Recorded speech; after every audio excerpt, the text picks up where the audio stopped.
Hello friends, I hope you all are studying hard and you welcome back. आज हम question number 6 को solve करेंगे क्योंकि 1, 2, 3, 4, 5 को तो हम पहले से ही सॉल्व कर चुके हैं। अब 6 को सॉल्व करने की बारी है। तो आज का क्वेश्चन ऑफ द डे आपके सामने है।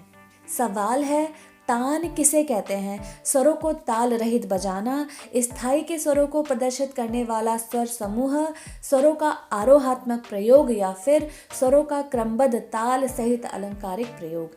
तो इसका सबसे सही आंसर होगा स्वरों का क्रमबद्ध ताल सहित अलंकारिक प्रयोग। साथ में टप्पा, ख्याल, ठुमरी, इन तीनों गायन शैलियों में तान का उपयोग किया जाता है, लेकिन ध्रुपद में तान का उपयोग नहीं किया जाता। तो इस बात को याद रखना, सवाल आ सकता है।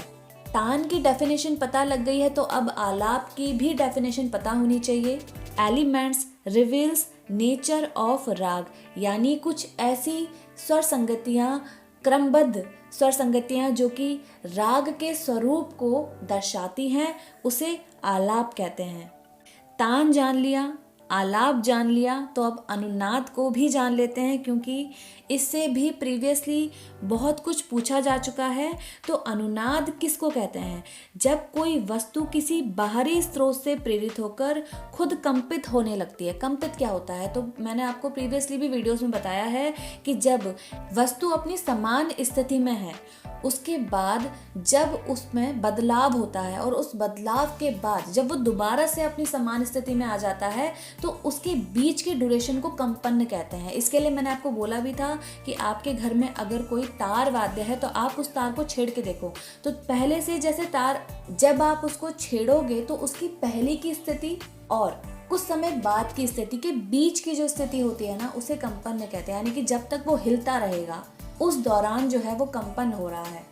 वैसे ही किसी वस्तु का जो बाहरी स्रोत है उसके प्रभाव से जो कंपन आ रहा है, जैसे कि कोई टेबल हिल रही हो तो उसके ऊपर रखे सामान भी हिलने लगते हैं।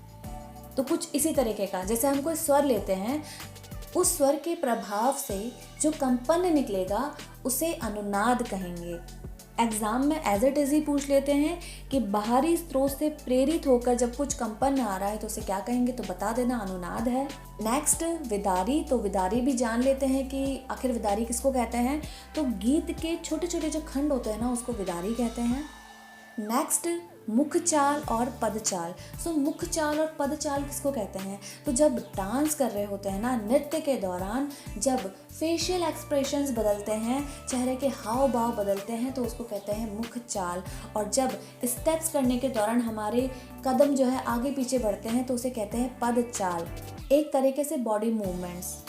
मेरे अकॉर्डिंग जितने भी फैक्ट्स आपको पता होने चाहिए वो सब मैं video by video add on करती जा रही हूँ। लेकिन अगर आपको लगता है कि कुछ फैक्ट्स और आपको जानने हैं, कुछ टॉपिक आपको नहीं समझ आ रहे, तो आप कमेंट सेक्शन पर लिख देना ताकि मैं उसको भी इंक्लूड कर दूँ और आपको जल्द से जल्द प्रोवाइड कर सकूँ।